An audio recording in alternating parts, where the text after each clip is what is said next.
वक्ता के वक्ता का संपर्क आपसे हो सके कष्ट के ऊपर बैठे।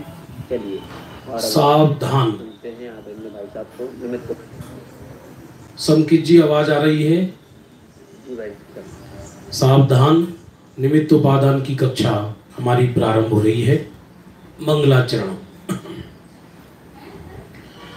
नमो अरिहंताणं, नमो सिद्धाणं, नमो आयरीयाणं, नमो उवज्जायाणं, नमो लोये सव्यसाहूणं। मंगलम भगवान वीरो, मंगलम गौतमो गणी, मंगलम कुंद कुंदाद्यो, जैन धर्मोस्तु मंगलम। सर्वमंगल मांगल्यम सर्वकल्याणकारकम, प्रधानम सर्वधर्माणां, जैनम जयतु शासनम। अज्ञानतिमिरान्धानां ज्ञानाञ्जनशलाकया चक्षुरुन्मीलितं येन तस्मै श्रीगुरुवे नमः। आत्मा ज्ञानं स्वयं ज्ञानं ज्ञानातन्यत् करोति किं, परभावस्य कर्तात्मा मोह्यं व्यवहारिणाम्।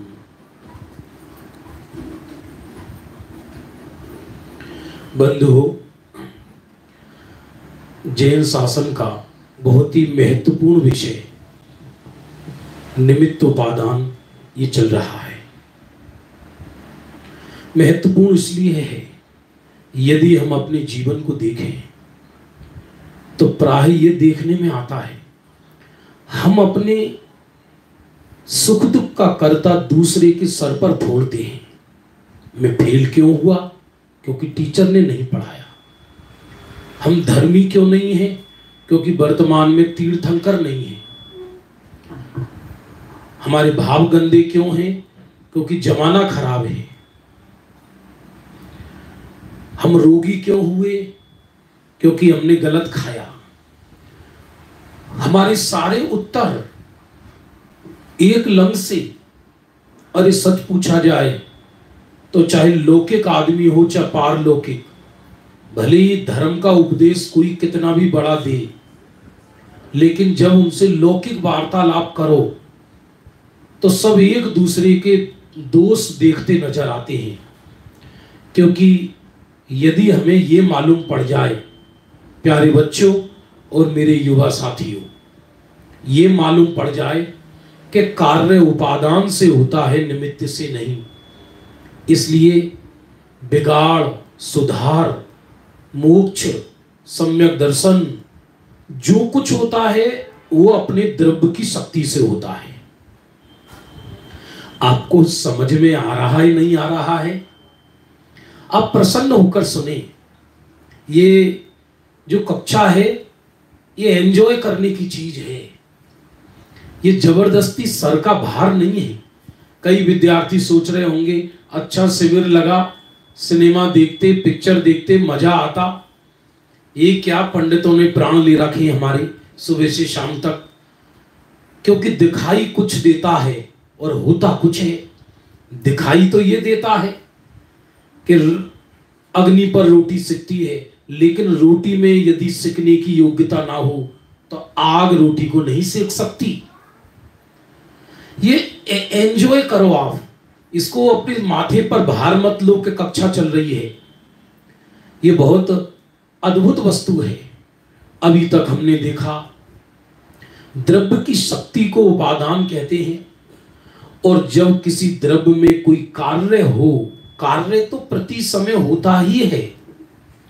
हर द्रव्य में प्रति समय कार्य होता है और उस समय कार्य होने में अनुकूलता का आरोप जहां आए उसे निमित्त कहते हैं।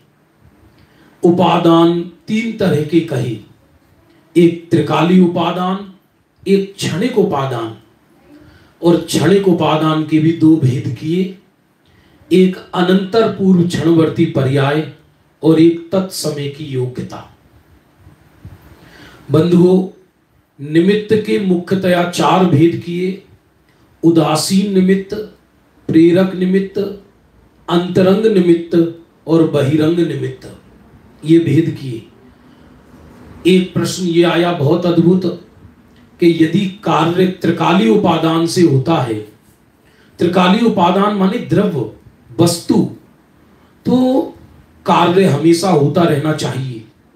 जैसे सम्यक दर्शन और मोक्ष का त्रिकालीय उपादान तो आत्मा है, तो हमको मोक्ष क्यों नहीं हो रहा? और यदि निमित्त से हो कार्य, तो निमित्त तो प्राय निरंतर उपस्थित रहते हैं। उत्कृष्ट से उत्कृष्ट निमित्त की उपस्थिति में भी कभी कभी कार्य संपन्न नहीं हो पाता है।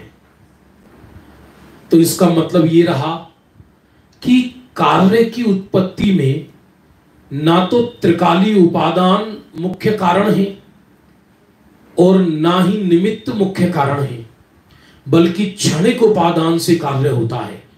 क्षणिक उपादान कहें तो उस समय की पर्याय की शक्ति, तत्समय की योग्यता। आपको समझ में आ रहा है, नहीं आ रहा है? आनंद भोगते रहें आप, आपको भी समझ में तभी आएगा कि जब आपके तत्समय की योग्यता होगी। और यदि योग्यता नहीं होगी तो हम कितना भी माथा खराब कर ले तो समझ में नहीं आएगा। बहुत होता है ऐसा, लाखों उदाहरण समझे जा सकते हैं। डिस्टिंक्शन तो एक ही स्टूडेंट की आती है क्लास में, टॉप तो एक ही करता है, मेहनत तो सब करते हैं, अपनी अपनी क्षणिक उपादान की योग्यता है।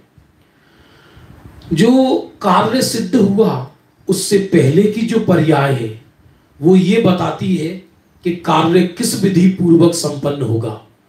और बंधुओं, जो जिस पर्याय में कार्य हुआ, जिस पर्याय में कार्य हुआ, उसी पर्याय में तत्समय की योग्यता से वो कार्य हुआ, उसको क्षणिक उपादान कहते हैं। इस तरह अभी तक की 4 कक्षाओं में यह सिद्ध हुआ कि किसी भी द्रव्य में किसी भी क्षण जो भी कार्य संपन्न होता है वह अपनी क्षणिक उपादान कहें या तत्समय की योग्यता से होता है। मैं जो आत्मा हूं, जो प्रत्येक त्रिकाल द्रव्य आत्मा है, उसमें तो कोई कार्य ही नहीं होता। जो भी कार्य होता है वो पर्याय में होता है, और उस पर्याय में होने वाले कार्य का नियामक कारण वो स्वयं पर्याय है। पर्याय में होने वाले समस्त कार्य का जो मुख्य मूल कारण है वो स्वयं पर्याय है। मात्र समझ लीजिए, अंतिम दिन तो परीक्षा जैसी होगी, आधे दिन हमारे निकल गए। आज से हम एक संवाद शुरू कर रहे हैं। देखिए, बहुत आनंद आएगा आपको, एक तरीके से डिबेट। और ये आप निकाल लीजिए, क्योंकि ये सारी पुस्तक का सार एक परिशिष्ट सेकंड है।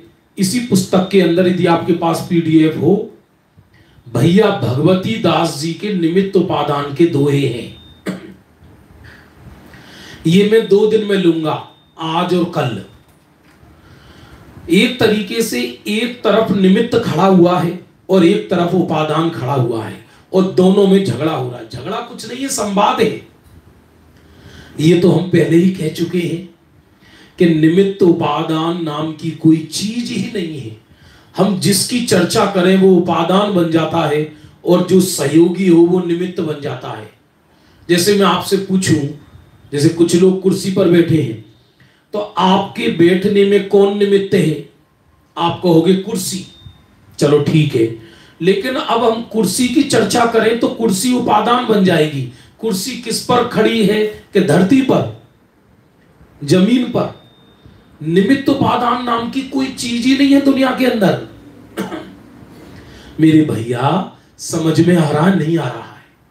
और सरल शब्दों में कहें तो जो बिल्कुल नए लोग हैं, ऐसा समझना हम एक चेतन आत्मा हैं, और हमारे अंदर प्रति समय क्या घटित होगा ये निर्णय जगत नहीं करेगा, ये परद्रव्य नहीं करेगा। ये जो मेरे अंदर जो भी घटित होगा वो मेरी पर्यायगत योग्यता से होगा। यहां आचार्य कहना चाहते हैं, जो मैं स्वयं त्रिकाल आत्मा हूं वो भी अकर्ता है, और बाहर का जगत भी आकर्ता है। शरीर में रोग हो गया, तो यदि शरीर में रोग होने की शक्ति ना हो तो तीन काल में भी रोग नहीं हो सकता। बाहर की कितनी भी कठोर परिस्थिति हो तो भी, और जिस काल में शरीर में रोग दूर होने की शक्ति होती है, उस काल में दवा आदि का सहज निमित्त बन जाता है, और अज्ञानी को यह भ्रम हो जाता है कि दवा खाने से रोग दूर हुआ। सच में तो उस शरीर की उस समय निरोगी अवस्था अपनी योग्यता से घटित हुई। आनंद भोगते रहे आप। मुझे कभी कभी ऐसा लगता है केशव देव जी साहब कि धर्म हमारे सर का बोझ क्यों बन जाता है, क्योंकि हम ऐसी मेंटिलिटी कर लेते हैं, ऐसी राय बना लेते हैं, अब भैया हम धर्म कर रहे हैं, जबकि धर्म नहीं है, ये आनंद है। धर्म क्या कर रहे हैं? आनंद भोग रहे हैं, सत्य को समझ रहे हैं। ये धर्म या धार्मिक क्रिया या स्वाध्याय आदि सर का भार क्यों होती है? क्योंकि हम अपनी ऐसी राय बना लेते हैं, चलो भैया अब सावधान हो जाओ, अब धर्म सुनना भैया भगवान नाराज हो जाएंगे। ये कुछ नहीं, एंजॉय करो। ना ये प्रवचन है, ना ये कक्षा है, ये सत्य है, और सत्य आनंददायी होता है। यदि सत्य भी कष्टप्रद हो तो फिर आनंद कहां से आएगा? चलिए आनंद लेते हैं, हम डिबेट शुरू करते हैं। और ये डिबेट की है भैया भगवती दास जी का नाम सुना होगा आपने, जिन्होंने क्रमबद्ध पर्याय का सुंदर गीत लिखा है। जो जो देखी भीत राग ने, उन्हीं ने ये उपादान निमित्त के दोहे लिखे हैं। एक तरफ निमित्त अपनी बात रखता है, एक तरफ उपादान अपनी बात रखता है। यदि पीडीएफ हो तो बीतराग जी पीडीएफ दिखा सकते हो, और वरना पीडीएफ मैंने आपको भेजी है। पाद प्रणमि जिन देव के, सबसे लास्ट में है ये, पेज नंबर 49 पर। एक उक्ति उपजाए उपादान अरुण निमित्त को कहूं संवाद बनाए। आज की कक्षा में आपको बहुत आनंद आएगा। मैं ये भी चाहूंगा कि 40 मिनट तक हम डिबेट कर रहे हैं भैया भगवती दास जी के साथ, और 5 मिनट में आपको दूंगा। आप ऐसी दलील रखें कि बिना उपादान के भी कार्य हो रहा है निमित्त से। फिर हम देखते हैं कि जिनवाणी क्या उत्तर देती है। भैया भगवती दास जी कहते हैं, मैं निमित्त और उपादान का संवाद प्रस्तुत कर रहा हूं। एक तरफ निमित्त खड़ा है, एक तरफ उपादान। ये केवल एक काल्पनिक है, कोई निमित्त उपादान नाम का व्यक्ति नहीं है बंधुओं। अरे ये कुछ समझ में आ रहा है? नहीं आ रहा? आपकी अम्मा घर में मूंग की दाल बनाती है, बनाती ना बनाती? मूंग की दाल बनाती है। अब कुछ मूंग की दाल कुकर के अंदर से निकलती ही नहीं है, कितनी भी उबाल लो वो कुकर के अंदर वैसी की वैसी बनी रहती है। क्यों? क्योंकि उसके अंदर गलने की ताकत नहीं है। पूछत है को तहां उपादान की है नाम, कहो निमित्त कहिए तहां कब के हो ये ठाम। अब पूछत है को तहां उपादान किए नाम, किसी ने उपादान से अकड़ के पूछा तुम कौन हो जरा बताओ ना, बड़े अकड़ते फिरते हो, उपादान से कार्य होता है। कहो निमित्त कहिए कहा कब के हो ये ठाम। निमित्त अकड़ के बोला, अकड़ के, जहां देखो उपादान का शोर मचा रखा है। अरे दुनिया में तो मेरी जय जयकार होती है बिना निमित्त के। बुखार आ जाता है, बुखार आता है तो कहां जाते हो? निमित्त के पास जाते हो ना, डॉक्टर के पास। बुखार आ जाता है तो दवा लेते हो ना, निमित्त के पास जाते हो ना। ये निमित्त अकड़ के बोल रहा है उपादान से। बताओ तुम्हारा नाम क्या है? ग्रंथों में तुम्हारे बड़े गीत गाए हैं, बताओ नाम क्या है? तो उत्तर क्या आता है? आनंद लीजिए आप लोग मेरे साथ। उपादान निज शक्ति है, जीय को मूल स्वभाव है, निमित्त परियोग ते बन्यो अनादि बनाओ।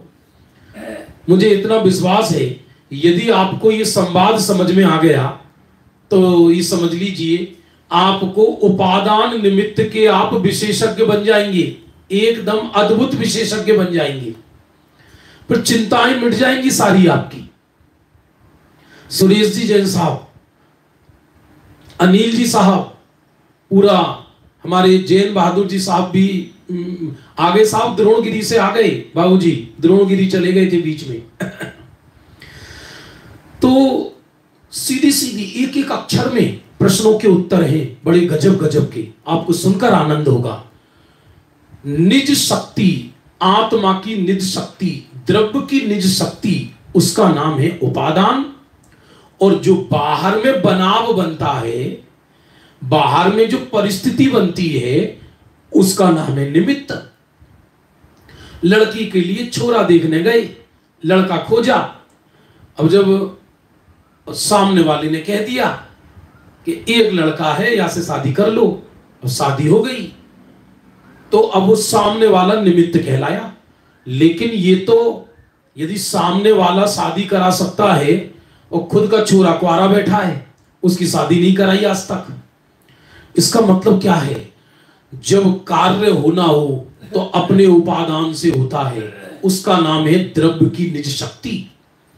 और जो बाहर में बनाव बन गया, सहयोगी मिल गई,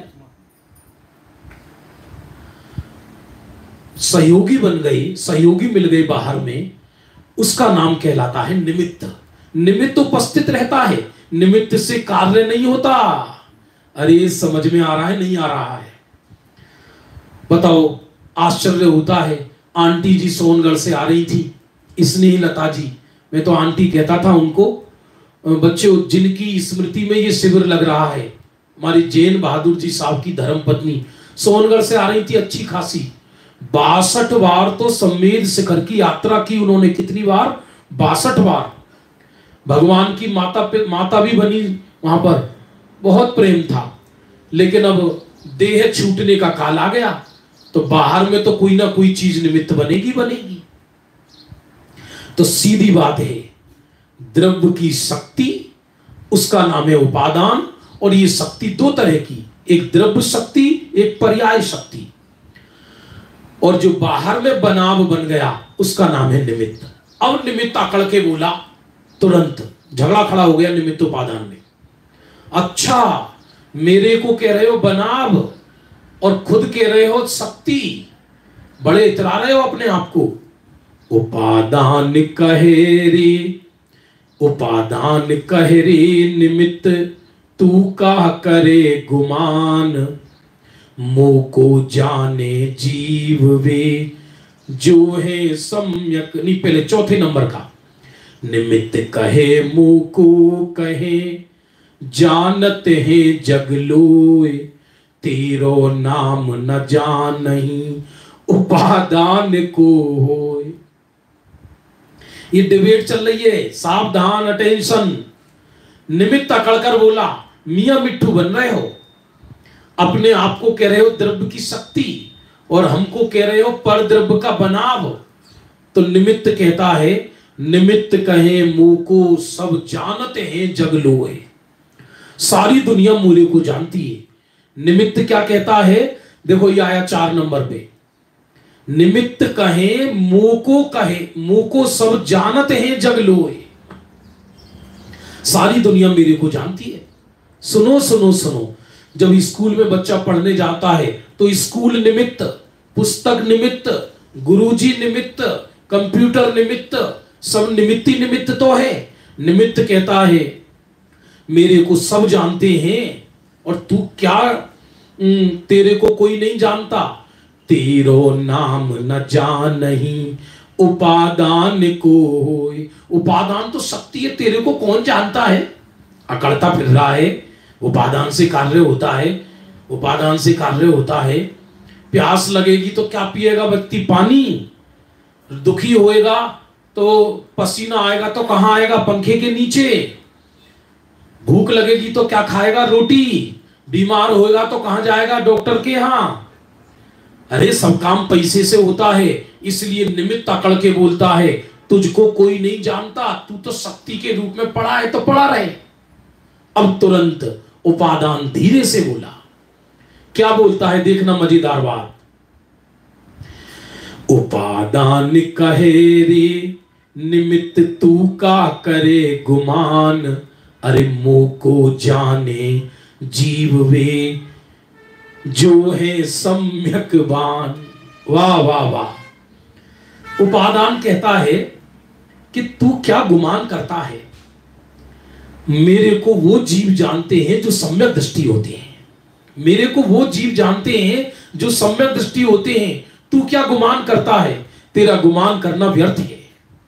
सुनो सुनो सुनो, जो जो चीज दुनिया में दिखाई देती है जरूरी नहीं कि उसके, आपने देखा होगा मंच पे कई लोग नाटक करते हैं और कई लोग बहुत ओवर होते हैं मंच पर। जैसे पाठशालाओं में बहनें भाइये तरह तरह के नाटक आदि करते हैं, तो उस समय कई लोग जो वास्तव में जिन्होंने कुछ तैयारी नहीं कराई वो बार बार दौड़ दौड़ के जाते हैं मंच से, लोगों को ऐसा लगे कि जैसे सारा कार्य यही कर रहे हैं। समझ में आ रहा है आशा जी, शीतल जी? ये बहुत अद्भुत विषय है। सच पूछा जाए तो जो दिखाई देता है वो कार्य करे ही करे, ये जरूरी नहीं है। बेटी की शादी हो, दिखाई तो बेरा देते, सबको खाना परोस रहे, ऐसा लगता है कि बेरा ही शादी करा रहे हैं, और बेटी का बाप तो नजर भी नहीं आता, फटे टूटे कपड़ों में साइड में बैठा रहता है। सच पूछा जाए जो दिखाई देता है वो कार्य करे ही करे, ये जरूरी नहीं है। उपादान कहता है निमित्त तू क्या गुमान करता है, मेरे को सम्यक दृष्टि जीव जानते हैं और तुझे मूर्ख जानते हैं, तू गुमान करना है तो कर। और अब क्या होता है, निमित्त क्या कहता है 5वें नंबर पर, कहे जीव सब जगत के जो निमित्त सोई होए, उपादान की बात को पूछे नाही कोई। अरे आनंद आ रहा है नहीं आ रहा? कहे जीव सब जगत के जो निमित्त सोई होए। निमित्त कहता है जगत के जितने जीव हैं सब यही कहते हैं जैसा निमित्त होता है वैसा कार्य होता है, जैसा निमित्त होता है वैसा कार्य होता है। उपादान की बात को कोई पूछता तक नहीं है। उपादान को कौन पूछता है? सब निमित्त को ही तो पूछते हैं दुनिया के अंदर। बड़े बने फिर रहे हो उपादान उपादान, तुम्हारी बात को जगत में कोई नहीं पूछता, इसलिए तुम मान जाओ हमारी बात, कार्य तो हमसे ही होता है। फिर 7वें नंबर पर उपादान कहता है, उपादान बिन निमित्त तू कर न सके एक काज, कहा भयो जग ना लखे जानते हैं जिन राज। वाह वाह वाह।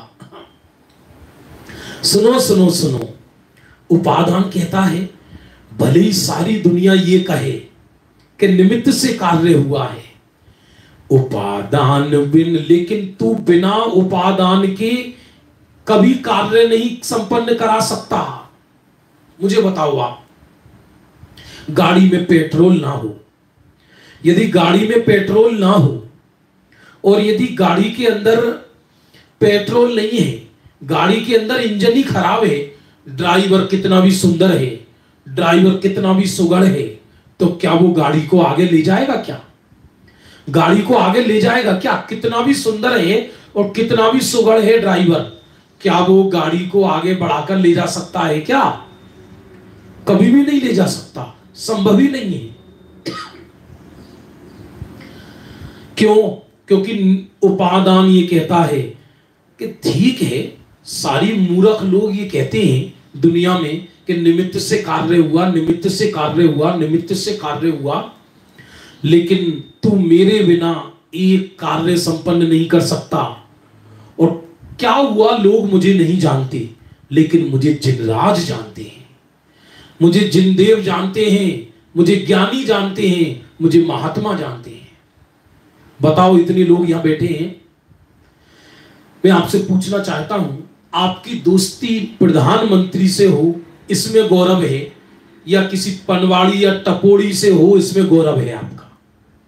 आपके मित्र सिद्ध बने, आपके मित्र पंच परमेष्ठी बने, आपके मित्र, हमारे मित्र अरहंत बने, हमारे मित्र ज्ञानी बने, इसमें हमारा गौरव है, या हमारे मित्र पापी टपोरी सड़क छाप 2 टके के लोग हमारे मित्र बने, इसमें हमारा गौरव है।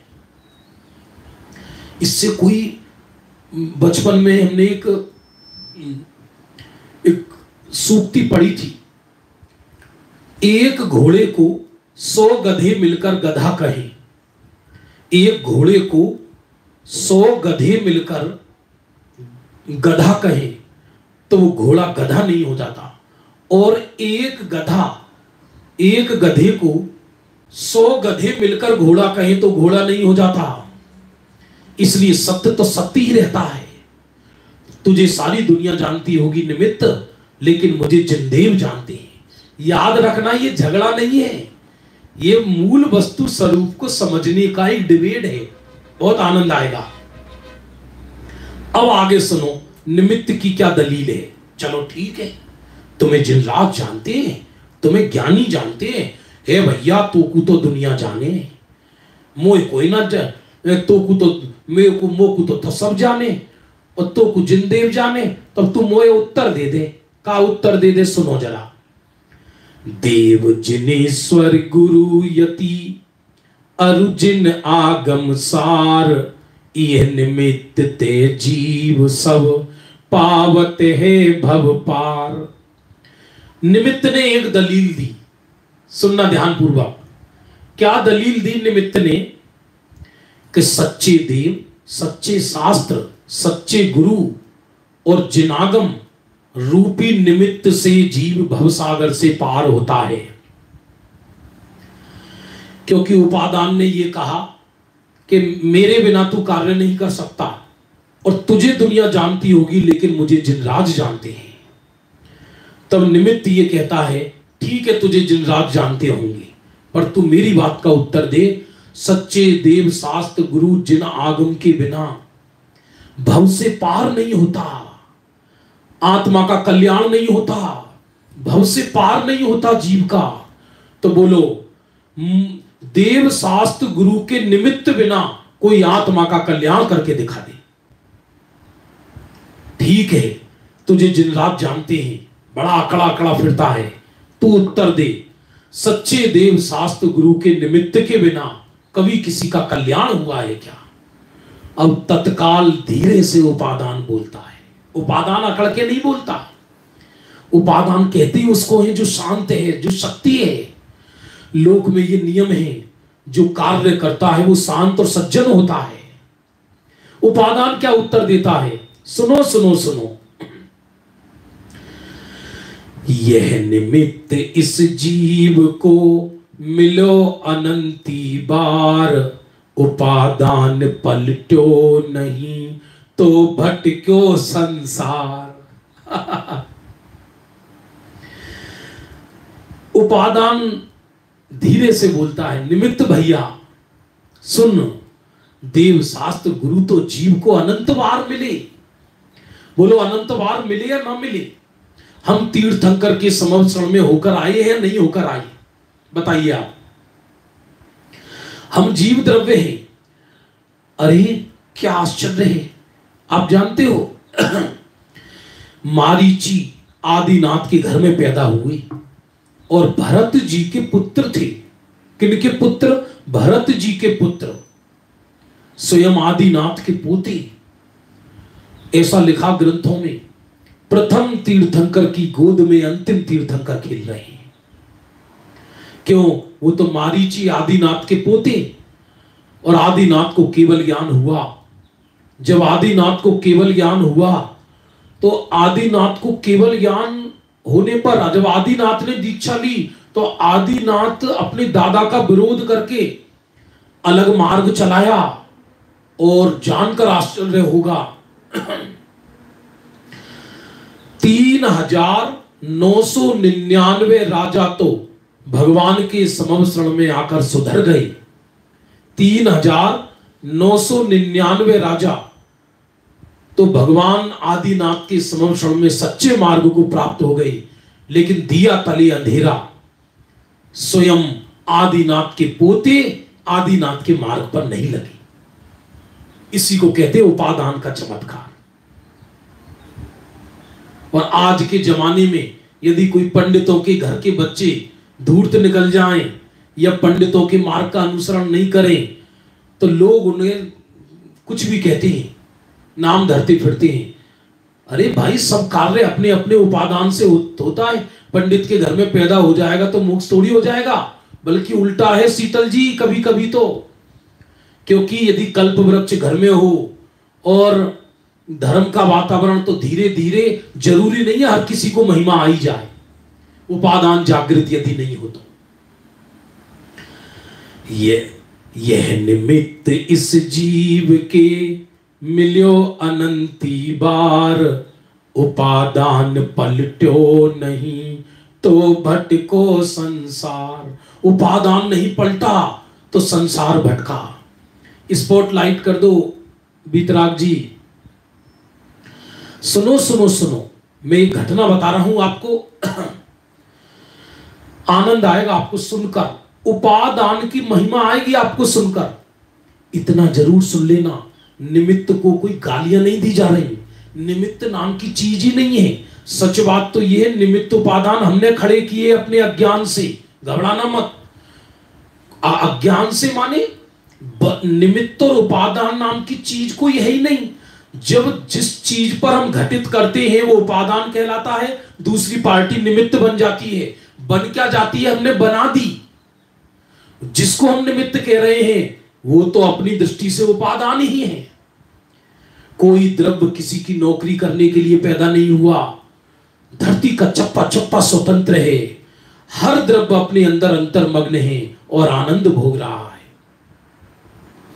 पारसनाथ भगवान के समय एक मुनिराज हुए साधु, उनका नाम था मंखली गोसाल। और इधर क्या हुआ, उनकी आयु लंबी थी, पारसनाथ को निर्वाण हो गया और उनकी मंखली गोसाल मुनिराज की आयु लंबी थी। इधर क्या हुआ, बाद में भगवान महावीर को केवल ज्ञान हुआ तो मंखली गोसाल नाम के मुनिराज भगवान महावीर के समक्षण में पहुंच गए। 66 दिन तक दिव्य ध्वनि नहीं खिली। गौतम गणधर के निमित्त से दिव्य ध्वनि खिली। गौतम गणधर के निमित्त से दिव्य ध्वनि खिली, इसका अर्थ क्या? देखो, भाषा तो निमित्त की बोली जाती है। कहा यदि निमित्त से दिव्य ध्वनि खिलती है तो भगवान के समक्षण में 101 ऋषि महर्षि विद्यमान था, गौतम गणधर के अलावा। अवधि ज्ञानी मुनिराज भी विराजमान थे, मनप्रिय ज्ञानी मुनिराज भी विराजमान थे, तब दिव्य ध्वनि क्यों नहीं खिली? इधर क्या हुआ, गौतम गणधर के निमित्त से जैसे ही दिव्य ध्वनि खिली, अर्थात दिव्य ध्वनि खिलने का काल आया और गौतम गणधर का नियोग बना, तो मंखली गोसाल के मन में खेद उत्पन्न हो गया। आज हर जगह खेद होते हैं धर्म क्षेत्रों में, और मनी मन सोचने लगा, हम में क्या कमी थी गणधर बनने की, जो कल का व्यक्ति गृहीत मिथ्या दृष्टि ये गणधर बन गए, हमें नहीं रहना ऐसे भगवान के समक्षण में, और वहां से छोड़कर चले गए।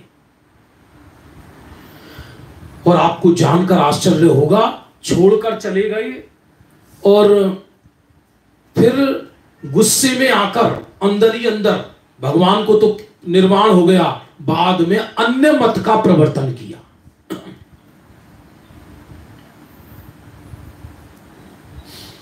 इसलिए कोई देव शास्त्र गुरु मिल ही जाए तो उसका कल्याण हो ही जाएगा, ये जरूरी नहीं। देव शास्त्र गुरु तो निमित्त मात्र हैं, जब हमारा उपादान जागे तब। अरे उपादान से कार्य की सिद्धि हो जाए तब वो निमित्त कहलाते हैं। यदि उपादान से कार्य की सिद्धि ना हो तो निमित्त भी नहीं कहलाते। तो उपादान ने कह दिया कि निमित्त अनंत बार मिले, देव शास्त्र गुरु पर कल्याण नहीं हुआ। अब बोल तेरे को आगे क्या कहना है। अब निमित्त एक जबरदस्त तर्क सामने लेकर आया, डिबेट चल रही है, ये डिबेट। सुनो क्या तर्क लेकर आया। के केवली के साधु के 10 नंबर, के केवली के साधु के निकट भव्य जो होए, सो छाइक सम्यक लहे यह निमित्त बल जोए। 10 नंबर नीचे निमित्त ने तर्क दिया। सुनो सुनो सुनो, क्या तर्क दिया? तर्क ये दिया कि केवली और श्रुत केवली के पाद मूल में ही छाइक सम्यक दर्शन होता है। निमित्त अपनी तरफ से क्या तर्क दे रहे हैं सुनो। जो नए लोग हैं जिनको स्वाध्याय है उनको बहुत समझ में आएगा।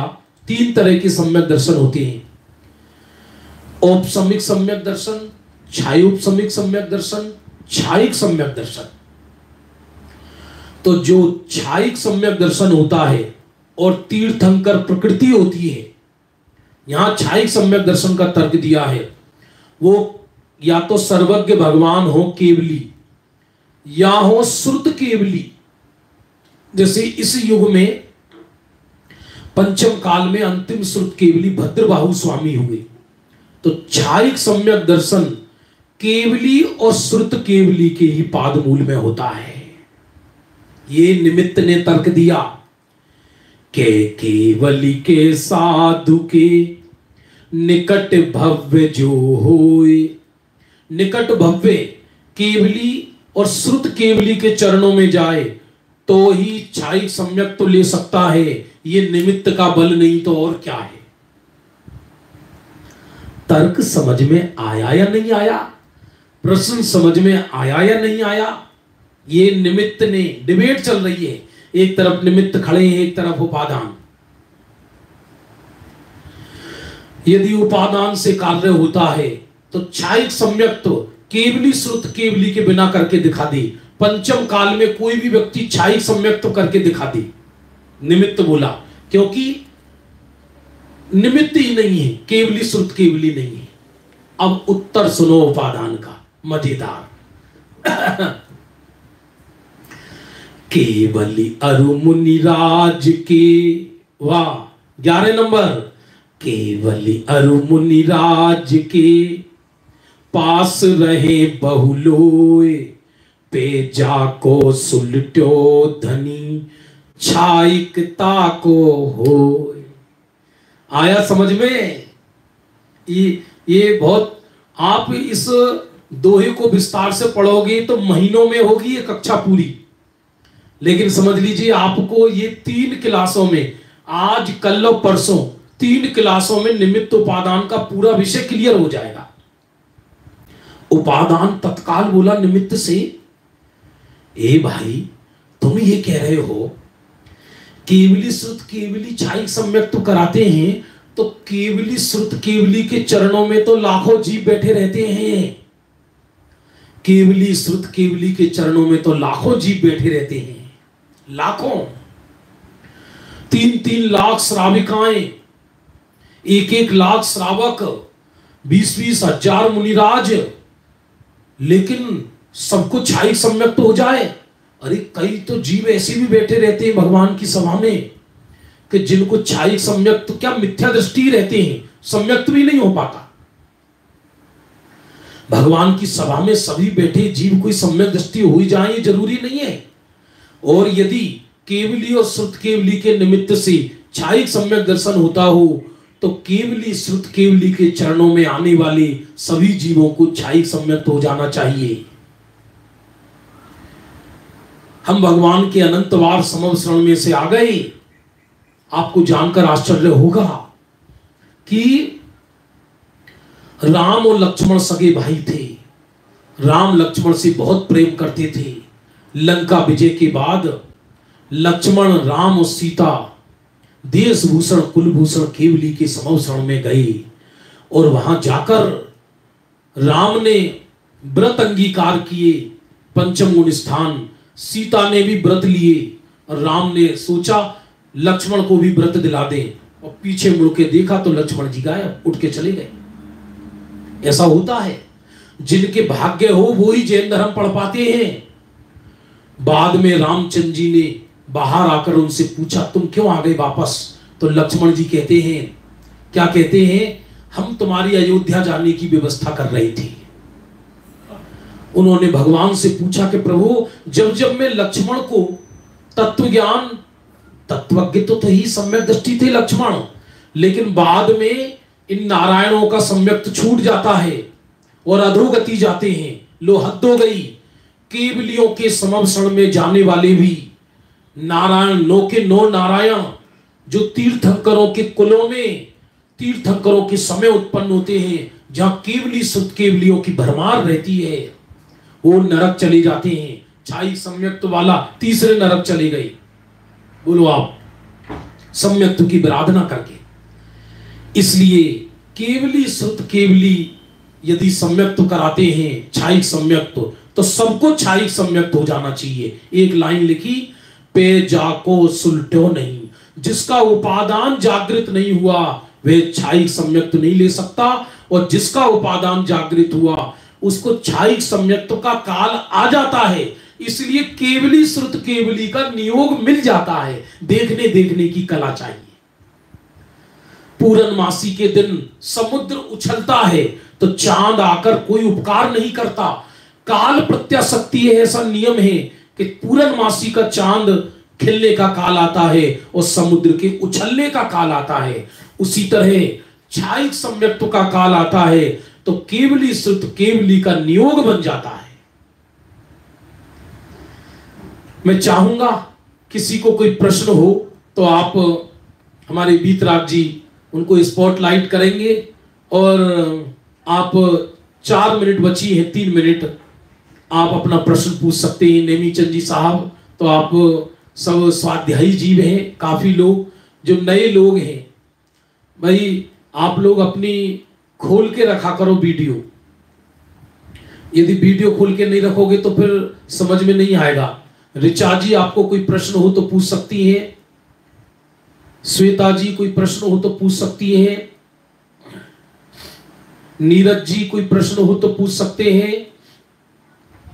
आप हाथ उठा के प्रश्न पूछ सकते हैं तो आपके प्रश्नों का जवाब दिया जाएगा यथासंभव।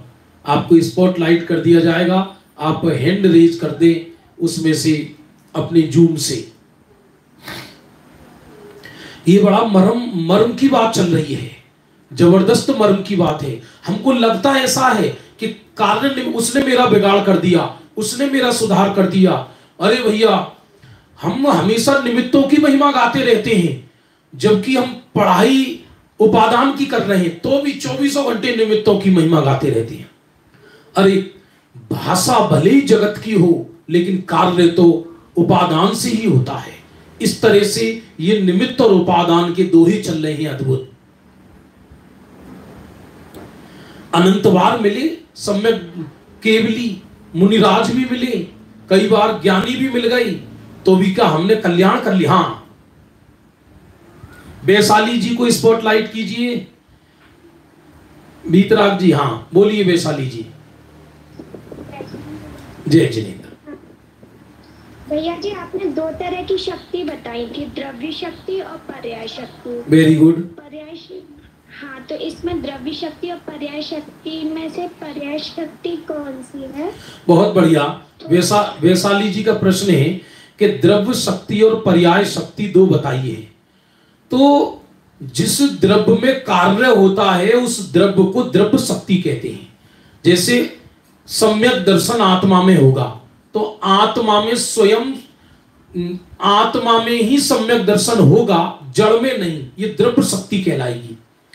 और जो सम्यक दर्शन की पर्याय हुई, पर्याय परिणमन, तो वो जो पर्याय हुई उस पर्याय में सम्यक दर्शन की योग्यता है। दूसरे शब्दों में कहें तो काल का नियामक पर्याय शक्ति है और वस्तु की नियामक द्रव्य शक्ति है। माने फिर से सुनना, सम्यक दर्शन किसमें होगा, सम्यक दर्शन किसमें होगा ये द्रव्य शक्ति बताती है, और सम्यक दर्शन कब होगा ये पर्याय शक्ति बताती है, क्योंकि सम्यक दर्शन पर्याय के अंदर होता है। हाँ जी, आगे ये इनको स्पॉटलाइट कीजिए भैया। हाँ जी, कल भी पूछा था खनिया दाना वाली बहन जी ने, प्रतीक की मौसी। भाई साहब मैं जयपुर में रहती हूँ, जयपुर में शादी हुई है मेरी। अच्छा, जयपुर पहुंच गई, चलो अच्छी बात है, जयपुर। हाँ जी बोलो साहब। हाँ, मैं पूछ रही थी कि कार्य के होने में तत्समय की योग्यता से कार्य होता है, फिर 5 समवाय का एक बार बता दीजिए, 5 समवाय की उपस्थिति कैसे होती है? बहुत बढ़िया, इनका प्रश्न है कि तत्समय की योग्यता से कार्य होता है, तो तत्समय की योग्यता में 4 समवाय होते हैं। जो तत्समय की योग्यता है उसी का नाम होनहार है, और उसी वो तत्समय की योग्यता अपने काल में हुई उसका नाम काल लब्धि है, समझना ध्यान पूर्वक। और वो तत्समय की योग्यता पुरुषार्थ पूर्वक ही होती है, और तत्समय की योग्यता में जिस द्रव्य में घटित हुई, जिस द्रव्य में वो स्वभाव कहलाता है, और उस समय जो निमित्त उपस्थित हुए वो निमित्त कहलाते हैं। इसलिए तत्समय की योग्यता में 4 समवाय गर्भित है। सम्यक दर्शन होगा तो आत्मा में होगा, इसका नाम स्वभाव। पुरुषार्थ पूर्वक होगा, जिस समय होना होगा तब होगा, और जो सम्यक दर्शन है स्वयं तत्समय की योग्यता है, और निमित्त पर द्रव्य है। अंतिम प्रश्न ये है, ऋषभ जी को स्पॉटलाइट कीजिए, ये ऋषभ जैन जी को स्पॉटलाइट। हाँ हाँ, हमारे संजू जी हैं। ऋषभ जी क्या, ये तो हमारे संजू जी हैं, मित्र हैं हमारे जैन बहादुर जी के सुपुत्र हैं और बहुत पुराने मित्र हैं हमारे। आपके द्वारा ही ये शिविर लग रहा है। बताइए ऋषभ भैया। जयजन भैया, हाँ, मैं एक चीज पूछना चाह रहा हूँ कि क्या किसी एक कार्य को पूरा होने में बहुत सारे निमित्त कार्य करते हैं? हाँ बिल्कुल नहीं, एक कार्य होने में सैकड़ों निमित्त हो सकते हैं। अरे ग्रंथों में तो लिखा असंख्यातों, लेकिन जो हमें स्पष्ट नजर आता है हम उस पर आरोप डाल देते हैं।